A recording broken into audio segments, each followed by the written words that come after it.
උත්තරේ තව ප්‍රශ්නයක් තියෙනවා. ඔව්. ලෝක විනාශයකින් පසු ආභස්සර බ්‍රහ්ම ලෝකයේ සිට නැවත මේ ලෝකයට සත්වයා පැමිණෙන බව අසා ඇත. විලෙස පැමිණෙන සත්වයා ලෝක විනාශයට පෙර සිටි සතුන්මද? මේ පහදා දෙන්න. දැන් හොඳ මේක තේරුම් ගන්න ඕනේ අනන්ත සසරේ පටන් ගෙන එන ගමනක් තියෙනවා. මේ ගමන කොච්චර ඈතක ඉඳන් එනවද කියලා බලනවා නම් ලෞතර බුදු පියාණන් වහන්සේ දේශනා කර වදාරනවා අනන්ත අප්‍රමාණ කල්ප 7සහස්‍රයක් ඈතට බැලුවා. තවත් ඈත ඉඳන් එන ගමනක් තියෙනවා. මේ එකම සතෙක්වත් අලුතෙන් පහළ වෙච්ච කෙනෙක් දැක්කා කියලා පෙන්නන්නේ නැහැ. මේ අනාදි කාලයක පටන් ගෙන එනවා. ඒ එන ගමන කොච්චර ඈතකද කියලා කියන්න බෑ. බුදුරන් වහන්සේට කියන්න බැරුවා නෙවෙයි. නමුත් ඒක අපිට ගෝචර නැහැ. නමුත් ගෝචර කරලා තියෙන යමක් තියෙනවා අනන්තයේ පටන්ගෙන බැලුවා තව ඈත නම් ආපුවව. ඒකයි විග්‍රහ කරලා පෙන්නන්නේ. ඉතින් එතකොට මේ ලෝකයේදී යම් කිසි සම්තාක් මේ ඉන්න සත්වයෝ උඩ ඉන්න හැවිලියෙන් පල්ලම් බහින. ආභාසර බබලෝට ගිහිල්ලා එතනින් එකින් එක තලයෙන් පල්ලෙහාට දෙවෙනි දැහැන් තලයක් එකෙන් දෙවෙනි දැහැන්ට ආයිති ආභාසර බ්‍රහ්මලෝකේ දෙවෙනි දැහැනි උපරිමයි. බ්‍රහ්ම පාරිසජ්‍ය බ්‍රහ්ම පුරෝහිත මහා බ්‍රහ්ම කියලා පළවෙනි ධානයේට තල තුනක් තියෙනවා. පරිත්තාභය, අපමානාභය, ආභාසර කියලා. තව තුනක් තියෙනවා ද්විතීය ධානයේට. ඔන්න ආභාසර කියන තලෙ ඇරෙන්න. ඊට පල්ලෙහා තල ලෝක විනාශයේදී සක්වලත් එක විනාශ වෙනවා. දසදහසක් සක්වල ඊට පල්ලෙහා තියෙන ලෝක විනාශ වෙලා යනවා. දැවිලා පිටිලා යනවා. ඔය ආභාසර කියන ලෝක දසදහසක් සක්වලම තියෙන ආභාසර ලෝකයේ පටන් එහාට ඉතුරුයි. ඒ ටික ඒවා ඉවර වෙන්නේ. ඒ ලෝක සත්‍යයගේ පුණ්‍ය ඉර්ධියකින් ඒ ලෝකෙට පහළ වෙලා ඒ සත්‍යය චුත වෙනකොට ඒවා චුත වෙලා යනවා. ඒවත් අතුරුදහන් වෙනවා. අන්න එහෙම තමයි ඒවත් විනාශ වෙනවා. ඒවත් ඒකාකාරව පවතිනවා නෙවෙයි. ඒතර ඊට මෙහා ඉන්න තලවල ඉන්න අය අර රාගගිනි යම් තරමක් ඇතුළට ළඟද ඒ අය ගින්නෙන් පිච්චෙනවා. අර ගින්නට අහු වෙනවා. අහු වෙලා ශරීරය දැවිලා යනවා. ඒගොල්ලන්ට ඇතුළට හදාගත්ත ද්‍රව්‍ය වස්තු තිබුණා නම් ඒවා දැවිලා යනවා. ඒක තමයි ඒකට හේතු වෙන්නේ. ඒව දැවිලා විනාශ වෙනවා. ඒතර මේ විනාශ වෙනකොට බොහෝ සත්‍ය රෝගයක් හටගෙන අන්තක්කල්ප මහා කල්ප එකක් කියන්නේ අන්තක්කල්ප 80ක් කියන විශාල කාලයක්. අන්නේ කාල සීමාව තුළ අන්තක්කල්ප 80ක් කියන කාලයක් මේ ලෝක සත්‍යයෝ එච්චර කාලයක් තුළ මොකද කරන්නේ? එක කාල සීමාව ගත කරන ක්‍රමයක් තියෙනවා. ලෝකේ හට ගන්නවා. හටගෙන පවතිනවා. ලෝකේ විනාශ වෙන්න පටන් ගන්නවා. විනාශ වෙලා පවතිනවා. ඔන්නම කාල හතරක් තියෙනවා. ලෝකේ සකස් වෙන්නයි විනාශ වෙන්නයි. එතකොට ලෝකේ සංවර්ත වෙනවා. සංවර්තස්ථායී වෙනවා. විවර්ත වෙනවා. විවර්තස්ථායී වෙනවා කියලා ක්‍රම හතරකින් ඕක පෙන්නන්නේ. ඔන්නෝකින් හට ගන්න කාලයක් තියෙනවා. අන්තකල්ප 20ක්. අන්තකල්පය කියන අතිවිශාල කාලයක්. කියලා නිම කරන්න බෑ අසංඛ්‍ය කල්පයක් කියලාත් ඔකට කියනවා. අන්තකල්පය හඳුන්වනවා. ඒවත් අර අන්තකල්ප 20ක් හඳුන්වන්නට අසංඛ්‍ය කල්පයක් කියලාත් කියනවා. එතන මෙන්න මේ අසංඛ්‍ය කල්ප එකක් ලෝකේ හට ගන්න කාලය. ඒ වගේ අසංඛ්‍ය කල්ප එකක් නැත්නම් අන්තකල්ප 20ක් හටගෙන පවතින කාලය. දැන් මේ තියෙන්නේ ලෝකේ හටගෙන පවතින කාලය. ඒ හටගෙන පවතිනවා කියන්නේ හටගත්ත තැන්පටයි විනාශය කරා ඒකත් යනවා. ලෝකේ විනාශය කරා. දැන් මෙහෙම ගිහිල්ලා අන්තකල්ප 20ක් ගිය තැනදී මේ ලෝකේ ආයි විනාශ වෙන්න පටන් ගන්නවා. අන්තකල්ප 20ක් කියන කාලයක් විනාශ වෙන්න පටන් ගෙන විනාශ වෙවි යනවා. ඔන්නේ විනාශ වෙන කාලේ දවසකින් දෙකකින් වෙන එකක් නෙමෙයි. අනන්ත කාලයක් තුළ සිද්ධ වෙන ක්‍රමක්‍රමයෙන් සිද්ධ වෙන එකක්. ඔන්නේ සිද්ධ වෙන මහා විනාශයේදී මොකද වෙන්නේ? ඒ රස්නේ ඒ කියන පරිසරයේ දරන්න බැරි මට්ටමේ සත්වයෝ පළමුව විනාශ වෙනවා. ඒ විනාශ වෙන්න පටන් ගත්තාම මොකද වෙන්නේ? මේ සත්වෙින්ද උපදින්න තැනක් නැති වෙන. දැන් මව් කුසේ ඉන්න සත්වයෝ මව් කුසේ උපදින සත්වයෝ බක්ලියේ කය ඔක්කොම පිච්චිලා දැවිලා යනකොට ඒ දරන්න බැරි වෙනකොට ඒ සත්වයෝ මැරෙනවා. ඒ සත්තු මැරෙනකොට නැවත වාරයක් උපදින්න තැනක් නැහැ. කොහේ උපදින්නද? දසදහසක් වල සත්වයෝ මැරෙනවා. එකෙක් නෙමෙයි. දසදහසක් වල එක විතර විනාශ වෙන්නේ. මෙන්න මෙතෙන්දී එකක් වෙනවා. සත්ව ගන්ධබ්බේ බවටපත් වෙනවා. ගන්ධබ්බ ශාරීරිය කියන එක මේ ගඳ සුවඳ මට්ටමේ වා එක. ඒකත් සියුම්. අන්න ඒ තත්ත්වයටපත් වෙනවා. ඒ සූක්ෂම කායිකත්වයටපත් වුණාම ඒ සූක්ෂම කායිකත්වයට අර ඉස්සෙලා දරපු දරන්න බැරි වෙච්ච ඔරොත්තු වෙච්ච උෂ්ණත්වයේ තව දැරිය හැකියි. ඒ මට්ටමටපත් වෙනවා. හැබැයි ඒ මට්ටමටපත් වුණාම ඒ සත්වයින්ට අරමුණු වෙන්න ඉස්සෙලා තිබිච්ච අරමුණු කරන් තිබිච්ච ලෝකේ නෑ දැන්. ක්‍රමයෙන් දැවිලා අලු වෙනවා. මේම අලු වෙලා හිටන් දුමාරයක් බවටපත් වෙනවා. ඒ තව දුමාරයක් අලු වෙන්න ඕන. ඒ දුමාරයක් බවටපත් වෙනකොට ඊට ගණීභාවන හිටපු හැම කයක්ම දැවිලා. ඊට වඩා සියුම් බවටපත් වෙලා. දුමාරයක් බවටපත් වෙච්ච ලෝකේ තවත් විනාශ වෙනවා දැවෙනවා. දුමාර මට්ටමකින් යම් කිසි කයක් ලබාගෙන හිටියා නම් සියුම් කයක්. ඒ මට්ටමේ කය ආයි පිච්චෙනවා. පිච්චිලා ඊට වඩා සියුම් කයක් බවටපත් කරනවා අනිසැර. මෙන්න මෙහෙම එන්නේ එන්නේ කය සියුම් වෙනවා. වායු මට්ටමට එනවා. ඒ වායු මට්ටමට ක්‍රමක්‍රමයෙන් එන කාලේ වෙනකොට මොකද වෙන්නේ? සත්වයින්ට ඉස්සෙල්ලා වාගේ අසුරු කරන්න තිබිච්ච නිර්මාණය වෙච්ච ලෝකයක් නෑ. කර්ම ශක්තියෙන් ජීවත් වෙන්නේ. කර්ම ශක්තියෙන් කය පවත්වනවා. ජීවත් වෙන්න අවශ්‍ය කරන ආහාරය භෞතික ලෝකේ නෑ. කර්මජ වශයෙන් නැගින්නා වූ දේ ඇරෙන්න වෙන මොකුත් නෑ. මැරෙන්නේ නෑ කර්ම ශක්තිය නිසා. ඒතකොට එක දෙයක් වෙනවා. ඉස්සෙල්ලා ලෝභය හටගත්තේ ලෝකේ යමක් තිබිලා අරමුණු කරලා. ඒ අසුරින්නේ ලෝභය හටගත්තා. දැන් මොකද වෙන්නේ? අරමුණු කරන්නේ ලෝකයක් නැහැ. ලෝකේ අලු වෙලා.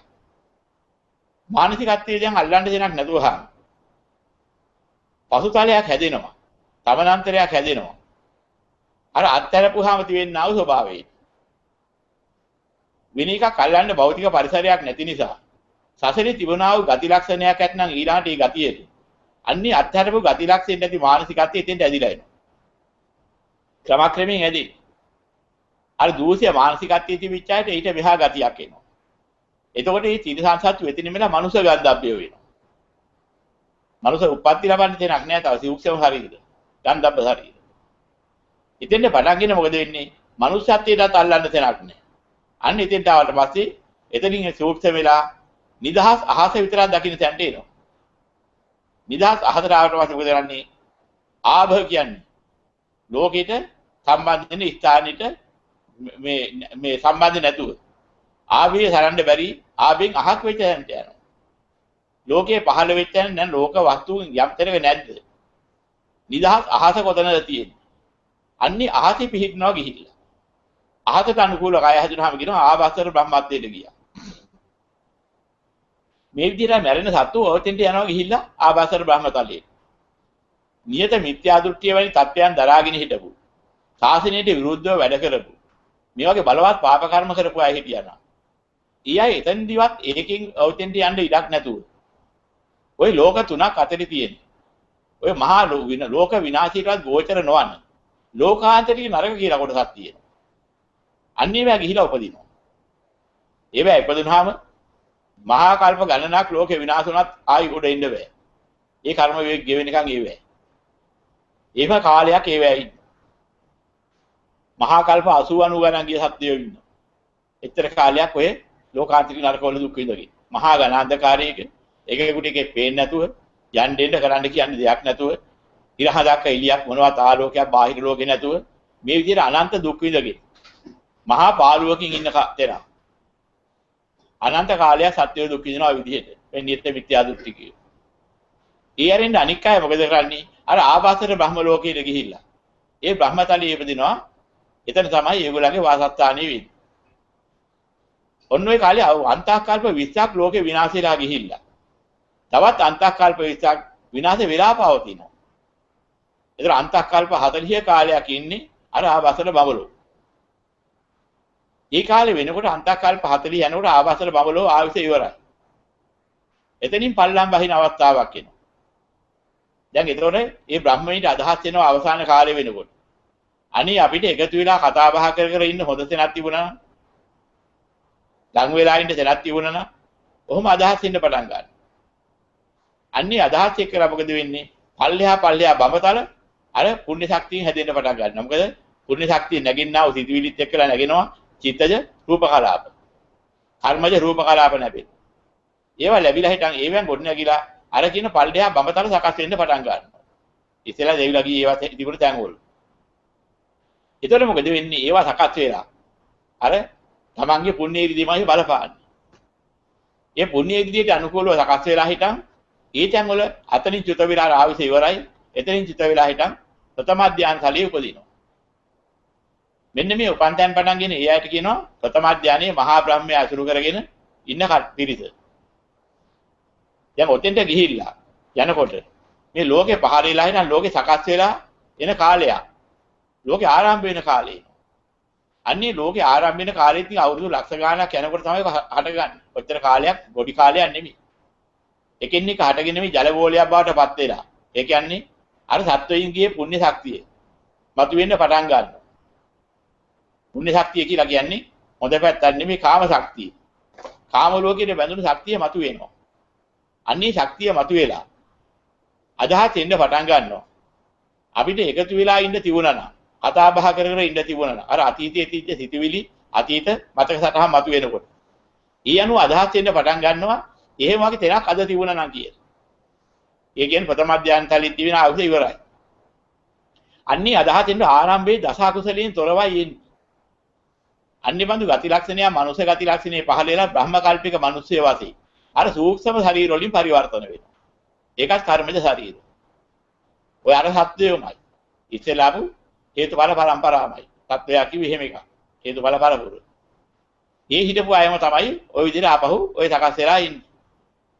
එහෙම ආවට පස්සේ මොකද වෙන්නේ? ඉස්සෙල්ලා ස්ත්‍රී පුරුෂ වශයෙන් නෙමෙයි ඉන්නේ බබතලේ ඉඳලා ඉන්නේ ඔක්කොම පුරුෂ ස්වභාවයෙන්. ලිංග ස්වභාවයක් නැහැ. ස්ත්‍රීය පුරුෂය කියන ලිංග නැහැ.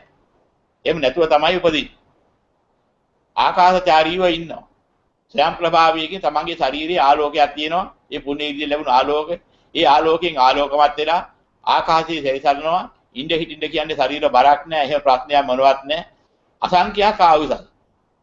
අසංඛ්‍යාත ආයුෂ ඇති බ්‍රහ්ම කල්පික මිනිස්සු හැටියට උපදිනවා. ඒ ඉපදිලා මේ සැරිසරාමින් ඉන්නවා. පාළුවක් නැහැ. එහෙම ඉන්න තැනක් ඒව අවශ්‍ය නැහැ ඒ ශරීරයේ.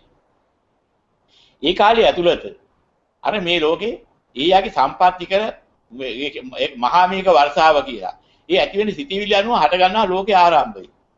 ඒ සිතිවිලි පුණ්‍ය ඉර්ධියෙන් ඒක හට ගන්න. සත්වයන්ගේ සියලු සත්වයන්ගේ පුණ්‍ය ඉර්ධිය.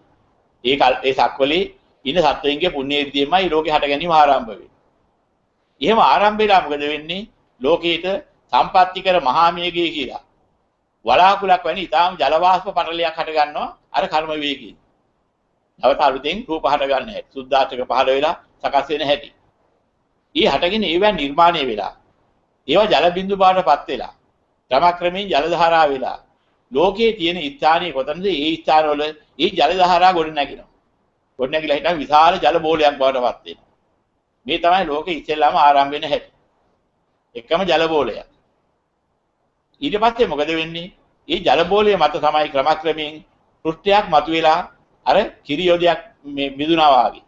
රස පටලයක් මිදෙනවා කියලා කියන්නේ. අන්න ඒක හරි සුවඳයි. ඒ සුවඳ තමයි වටපිටාවේ වාතයත් එක්ක විහිදෙන්නේ. අන්නේ සුවඳ නිසා අර ආකාශචාරීව හිටපු සත්වයෝ ඇවිදින්න ඒක කට ගන්නවා. කට ගාලා බලනවා. බලනකොට මේ මිහිරට මත් වෙනවා. මිහිර රසය. මත් වුණාම කොහොම එක එකතු වෙලා ඉතින් ඒව කඩායන කන්න පටන් ගන්නවා. ටික ටික කනකොට අර ශරීර ගණීභාවන වෙනවා. කොහොමත් අවුරුදු ලක්ෂ ගාණක් යනවා. ලක්ෂ ගාණක් යනකොට ඒ ශරීර ගණීභාවනේ වෙන්න අර රස තෘෂ්ණාවට ඇදෙන සත්වයන්ගේ ස්වභාවය නිසා මේ ශරීර ගණීභාවනත් වෙනවා වගේම එන්නේ අර මේ විතාම තැහැල්ලු බව අඩු වෙනවා. ආකාශචාරී බව නැතුව යනවා.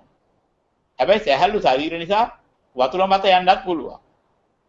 එහෙම අමාරුවකුත් නැහැ. එහෙම ස්වභාවයක් ඒ ශරීර ගන්න. එහෙම ස්වභාවයකින් තමයි ඒ ශරීර වලින් ඒ අය ජීවත් වෙන බ්‍රහ්ම කල්පික මිනිස්සු.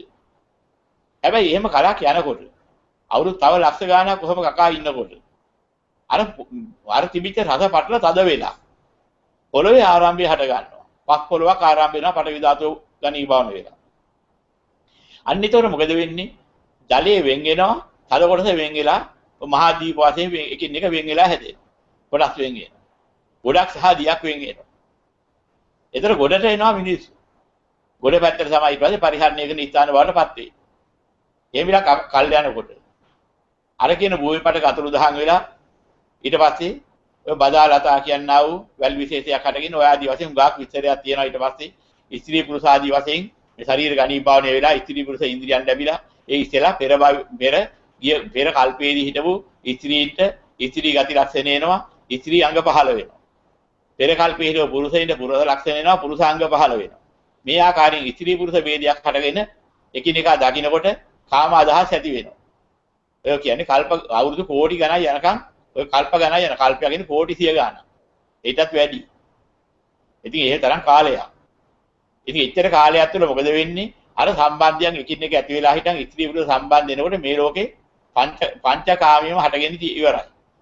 රූපකාම, සද්දකාම, ගන්ධකාම, රසකාම, පොට්ටබ්බකාම කියන පංචකාම හටගත්තාම පොළොවේ පසත් හැදිලා. පස හැදිච්ච පොළොව තුළ ඒ අය ජීවත් වෙන්න පටන් ගන්නවා. ඒ දෙවෙනි වතාවේ ආරම්භය. ওই ක්‍රමයට තමයි ලෝකෙට ආරම්භයේට අර හිටපු මිනිස්සුයම එන්නේ.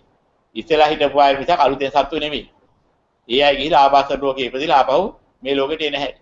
ඇවිදලා අන්තක්කල්ප 20ක් යනකම් දැන් 3න් එකක් විතර මේ කල්පෙනු 3න් 4න් 3ක් විතර ගිහිල්ලා. ලෞතර මෛත්‍රී බෝසතාණන් වහන්සේත් පාරේලා තවත් කාලයක් යනකොට තමයි මේ ලෝකේ ආයි විනාශ වෙලා යන්නේ. ඉතින් එහෙම ඉවර වෙන්නේ ආයිත් ওই චක්‍රියම තමයි අනන්ත අප්‍රමාණ කාලයක ඉඳන් ඉන්නේ. ඒකයි ක්‍රමය.